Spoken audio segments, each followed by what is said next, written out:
नमस्कार। आज बात एक बार फिर देहरादून एक्सीडेंट की। कुछ नए बड़े चौंकाने वाले खुलासे हुए हैं। उन तथ्यों के साथ आपके सामने हाजिर हुआ हूँ। आपको याद होगा, पहले घटना याद दिला दूँ। आपको याद होगा देहरादून में नई इनोवा कार का तेज़ गति से चलने के कारण बीते हफ्ते एक्सीडेंट हुआ था। उसमें 7 लोग सवार थे, सातों नौजवान थे, 17-18 साल उनकी उम्र थी।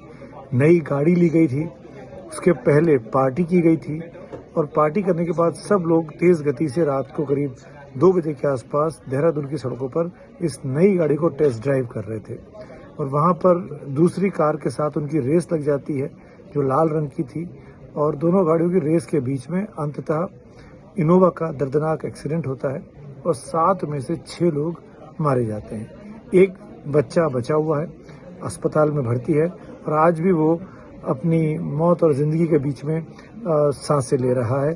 बहुत मुश्किल से उसकी अभी तक की जो स्थिति पता लगी है, उसको जान बचाने की कोशिशें डॉक्टर्स और चिकित्सक कर रहे हैं। अब जो जानकारी पता लगी है वो ज़्यादा चौंकाने वाली है।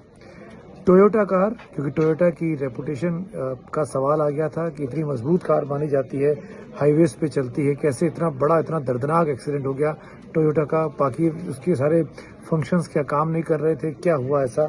तो टोयोटा ने अपनी टेक्निकल टीम से सर्वेलेंस कराया। उनकी टेक्निकल टीम ने जो रिपोर्ट भेजी है, जो मुझे अखबारों से, मीडिया से पता लगा है, वो आपके साथ शेयर कर रहा हूँ।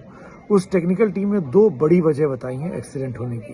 पहली बात तो स्पीड, गाड़ी करीब 100 की स्पीड पे चल रही थी, जो कि लोकल कैमरों में दिखाई दे रहा है। स्पीड पकड़ी गई है। 2-3 जगह ऐसी थी कि उन्होंने स्पीड के जो मार्किंग लगे होते हैं रोड के किनारे, उसको भी नहीं देखा और तेज़ गति से चलते रहे। तो करीब 90 से 100 घंटे की रफ्तार से ये कार चल रही थी इनोवा की। लाल कार के साथ रेस लग रही थी, सीसीटीवी कैमरों में दिख रहा है। लेकिन जो बड़ी बात निकल कर सामने आई है इस टोयोटा की इंटरनल तफ्तीश में, वो ये कि इनोवा कार के ड्राइवर के पैर के नीचे जहाँ पर ब्रेक होता है, वहाँ पर एक पानी की बोतल फंसी हुई थी। तो ये माना जा रहा है कि शायद ब्रेक पूरी तरीके से वो नहीं लगाया पाया होगा। कार के ब्रेक के पीछे अगर बोतल कोई फंस जाए, अगर कोई ऐसी शीशी आ जाए तो ब्रेक दबता नहीं है। ब्रेक नहीं दब रहा था, इसी वजह से ब्रेक पूरी तरीके से अप्लाई नहीं हुआ और इसी वजह से पूरी तरीके से गाड़ी हॉल्ट नहीं कर पाई और सामने से आ रहे एक कंटेनर ट्रक से भिड़ गई।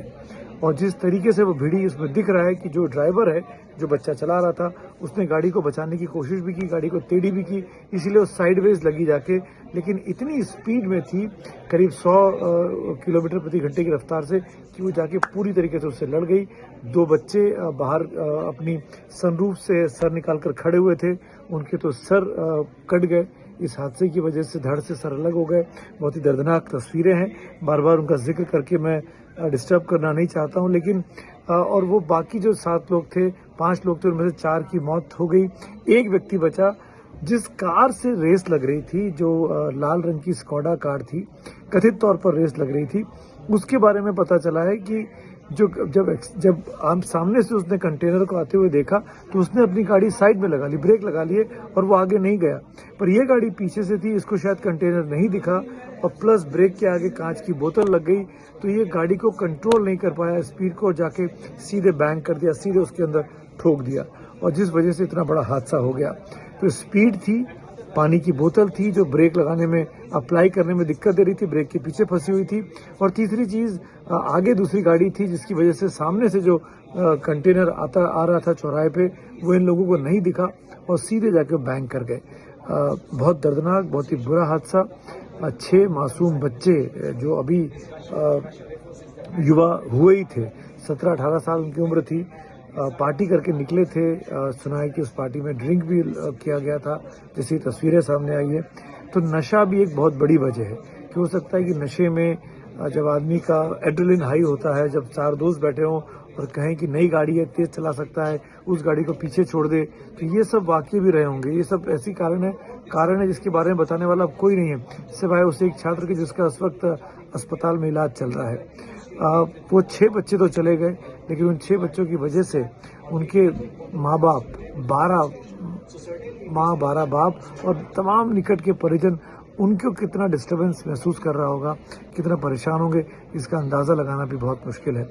फिर हाथ जोड़ के गुजारिश करता हूँ एक बार कि शराब ना पिएं, शराब पिएं तो शराब पी के गाड़ी ना चलाएं, गाड़ी चलाएं तो बहुत मजबूरी हो गाड़ी चलाने की तो टैक्सी कर लें, कैब कर लें, किसी और से ड्रॉप ले लें, पर खुद ड्राइविंग सीट पर ना बैठें, ये जानलेवा साबित हो सकता है। और जो चला गया वो तो चला गया, लेकिन जो लोग उसके करीबी पीछे छूट जाते हैं उन पर जो बीतती है, इसका अंदाज़ा लगाना भी बहुत ही पीड़ादायक है।